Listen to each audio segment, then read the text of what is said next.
So hello everyone, this is Ashmi और आज हम लोग एसएससी में हिस्ट्री का काफ़ी इंटरेस्टिंग टॉपिक कंप्लीट करने जा रहे हैं। आई होप कि आप लोगों को हिस्ट्री का टॉपिक से समझ आ गया होगा, बिकॉज मेरे प्रीवियस वाले वीडियो में मैंने चैप्टर 1 का पार्ट 1 अपलोड किया था, जिस होप आप लोगों ने वो देख लिया होगा। ओके, सो आज हम लोग उसी चीज़ का हिस्ट्री चैप्टर 1 का सेकेंड पार्ट कंप्लीट करने जा रहे हैं। चैप्टर का नाम है tracing changes in medieval period. सो मैंने आपको चैप्टर का इंट्रो दे दिया था and we completed till new foods. Okay, हमने क्या क्या भारत में उस समय मेडिवल पीरियड में क्या क्या नए भोजन आए थे, क्या क्या नए बेवरेजेस आए थे, उन चीज़ के बारे में हमने डिस्कस किया था। ओके, सो आज हम लोग उसके बाद वाला टॉपिक डिस्कस करने जा रहे हैं। सो द थिंग इज कि लोग इंडिया में कुछ नए फूड्स आए थे, like they were corn, T, coffee, ये सारी जो चीज़ें हैं, कॉर्न्स हो गए जो मक्का जिसे कहते हैं हिंदी में, देन चाय या कॉफ़ी, ये सारी जो चीज़ें हैं वो हमारे इंडिया की नहीं थी, वो फॉरेनर वी कैन से जब वो ट्रैवलर्स कौन कौन हो सकते हैं, they were some travellers as I remember, कुछ European travellers and Muslim travellers India में आए थे टू नो अबाउट हमारा जो किंगडम्स है वो रूल कैसे करता है, हमारा जो किंगडम कोर्ट्स है, किंग कोर्ट जो होता है किसी भी राजा का जो कोर्ट होता है वो किस तरह चलता है, उसमें क्या क्या कितने कितने लोग होते हैं, क्या किसका क्या फंक्शन रहता है, कौन क्या काम करता है, वो सब कुछ लिखने के लिए इस चीज़ के लिए ट्रैवलर्स आए थे इंडिया। ओके, सो भाई ड्यूरिंग दैट उसी टाइम जितने भी न्यू फूड्स हैं, बेवरेजेस हैं, जैसे कि कॉर्न, टी, कॉफ़ी, ये सारी चीज़ें इंडिया में आई थी। Okay, yeah so there is one more thing that I wanted to tell, you know इस पीरियड के दौरान एक और चीज़ हुआ था, दैट वाज शायद हम लोग एक्सपीरियंस नहीं कर सकते वो क्या हुआ था basically. So the thing was कि इस पूरे मेडिवल पीरियड के दौरान सबसे फॉरेस्ट, जंगल, झाड़ जिसे हम कहते हैं हिंदी में, तो जितने भी फॉरेस्ट थे उन्हें हटाया जा रहा था, क्लियर किया जा रहा था। अब वी वुड बी सेइंग या दैट्स रियली बैड, क्योंकि ये बहुत बुरा है, उसके कारण ऑक्सीजन खत्म होता, ये होता, there are so many disadvantages, but उसके sorry that was my pet dog, या सो उसके पीछे भी एक रीज़न था, दैट वाज जितने भी लोग थे जो जंगल झाड़ क्लियर करवा रहे थे, जो जंगल झाड़ हटा रहे थे, दे were just cutting of the trees in forest, तो वो लोग इसलिए कर रहे थे फॉर एग्रीकल्चर, क्योंकि यू नो इसका एक मीनिंग भी बनता है, कॉज अगर एग्रीकल्चर नहीं होगा तो फूड कहाँ से आएगा, फूड नहीं आएगा तो लोग जी नहीं पाएंगे, एंड ऑफ कोर्स बेचना and what ever the people do with the foods, वो लोग अपना पैसा नहीं कमा पाएंगे, घर नहीं चला पाएंगे, there are so many factors of it. Okay, so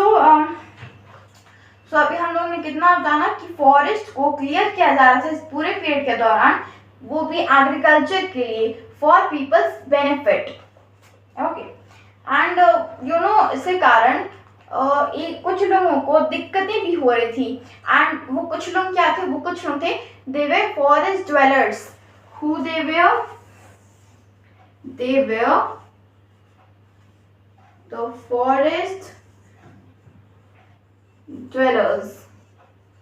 okay, forest dwellers हम किन्हें कहते हैं, फॉरेस्ट ड्वेलर्स हम उन्हें कहते हैं जो लोग जंगल में रहते हैं, the people who live in जंगल और forest. Okay, so we would be thinking यार पेड़ पौधा काटा जा रहा है, फॉरेस्ट काटा जा रहा है एग्रीकल्चर के लिए, बट जो फॉरेस्ट ड्वेलर्स जो जंगल में रहते हैं उन्हें क्या दिक्कत होगी, उन्हें तो और बेनिफिट होगा, वहाँ पे एग्रीकल्चर होगा, सो वो आसानी से खाना उन्हें मिल सकता है, ग्रेन्स, वीट्स जो भी है उन्हें वहाँ पे आसानी से मिल सकता है, we would be thinking, but you know वहाँ का मेन फैक्टर क्या था, why the forest dwellers were वो इतने चिंतित क्यों थे, व्हाई दे वेयर वो हट क्यों रहे थे उस जगह से जहाँ पे भी फॉरेस्ट हटाया जा रहा था एग्रीकल्चर के लिए। दिस वॉज बिकॉज जो फॉरेस्ट ड्वेलर थे उन्हें माइग्रेट एक जगह जहाँ वो रहा करते थे फॉरेस्ट में, उस जगह से दूसरी जगह जाने के लिए फोर्स किया जा रहा था। वाई उसके पीछे भी एक रीज़न है, क्योंकि जो फॉरेस्ट ड्वेलर्स हैं भाई फॉरेस्ट ड्वेलर्स, जंगल में रहने वाले, जो लोग जंगल में, मतलब मान लो हम लोग घर में रहने वाले, तो घर में रहने वाले, अगर हमारा घर ही हटा दिया जाए तो what we would be saying, हम लोग तो भरपूर गालियां देंगे, वी वुड बी सेइंग या मतलब ऐसा नहीं होना चाहिए, हम लोग उनसे फाइट करेंगे, we would be having a debate. Okay, तो अगर हम लोग से हमारा घर छीन लिया जाए तो जिस टाइप की फीलिंग हम में आएंगी उस टाइप की फीलिंग इन ड्वेलर्स में भी तो आएंगी ना। दैट्स व्हेन फोर्स किया जा रहा था कि हाँ तुम लोग यहाँ से हटो,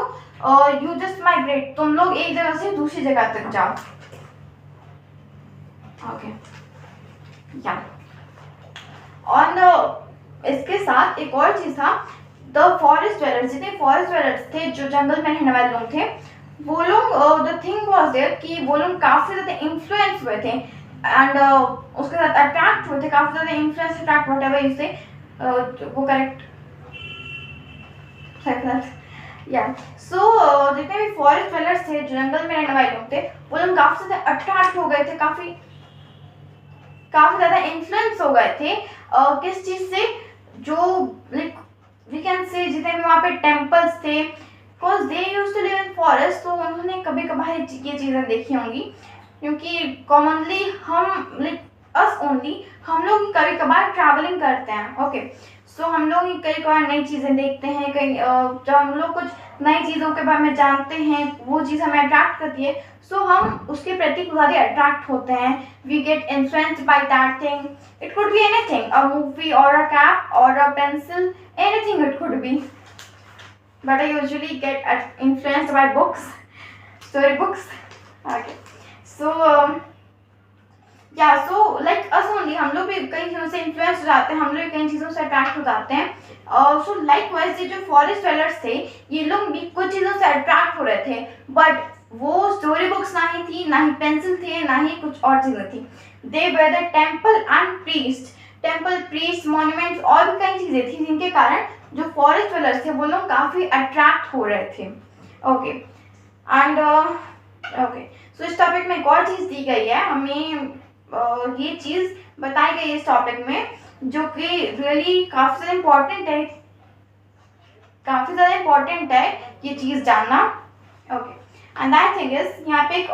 पैरा 3 लाइन का लिखा हुआ है, that is people were divided into jatis and ranked on basis of their backgrounds and occupation. Okay, so medieval period के ये सबसे बकवास चीज़ से कहते हैं ना, सबसे baddest thing, this was only there. तो medieval period के दौरान, during the medieval period, लोगों को उनके like if the person अपने mind से whatever mentally physically अगर बुरा है तो उन्हें डिवाइड किया जाता होगा, अच्छा है, उस टाइप से डिवाइड नहीं किया जाता था। जो लोग थे वो लोगों को इस बेसिस पे डिवाइड क्या करते थे, डिस्क्रिमिनेट, नॉर्मली हम इसे डिवाइड नहीं डिस्क्रिमिनेट कहते हैं। Okay, nowadays we call it as discrimination, मतलब लोगों में भेदभाव करना। तो उस समय उस टाइम लोग ड्यूरिंग द मेडिवल पीरियड लोग भेदभाव क्या करते थे ऑन द बेसिस ऑफ जातीज, लोगों के बेसिस। ओके, सो हमें एक और पॉइंट यहाँ मिलते क्या, people used to discriminate on basis of जातीज। Okay, तो हमें यहाँ पे एक और पॉइंट मिल गया कि लोग जातीज के बेसिस पे डिस्क्रिमिनेट क्या करते थे। Just wait second,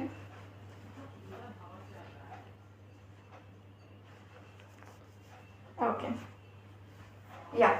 so okay, and वो लोग सिर्फ डिस्क्रिमिनेट नहीं किया करते थे, what they used to do was, वो लोगों को रैंक क्या करते थे, या अगर कोई आदमी ऊंची जाति का है तो उसे नंबर 1 पे रखा करते थे। If a person is from lower जाति, बहुत ही कम जाति पर है, तो उसे सबसे नीचा वाला रैंक दिया करते थे। और इफ समवन इज मतलब वो अगर उसका जाति थोड़ा सा कम है और थोड़ा सा ज़्यादा भी है, अगर मिडिल पर है तो उसे लोग मिडिल पे रखा करते थे। ओके, सो लोगों को इस तरह रैंक किया जाता था on the basis of their जातीज। Okay. और वो लोग नॉर्मली देखा करते थे उनका बैकग्राउंड क्या है, मतलब वो किस टाइप की फैमिली से बिलोंग करते हैं, उनका लाइफ स्टाइल कैसा है, वो किस तरह रहते हैं एंड अदर थिंग। एंड उनका ऑक्यूपेशन भी देखा करते थे, कौन आदमी क्या काम करता है, कौन औरत क्या काम करती है, एंड इफ अ बॉय और गर्ल इज देयर तो वो लोग क्या काम करते हैं, व्हाट इज द ऑक्यूपेशन। या फिर अगर वो लोग काम नहीं करते, ऑक्यूपेशन करनी है, देन सर पता है, देन वो लोग का बैकग्राउंड क्या है। सो ये दोनों चीज़ों से लोग जितने भी लोग थे एक दूसरे को डिस्क्रिमिनेट क्या करते थे on the basis of their जातीज। Okay, so till here we have completed, हमने अपना एक टॉपिक कंप्लीट कर लिया है। सो in the next video we will discuss about major developments. Okay, thank you for today and hope आपको इन सारी चीज़ों की मतलब बहुत अच्छे से समझ में आ गया होगा। If there is any doubt you can ask in the comment box. Thank you.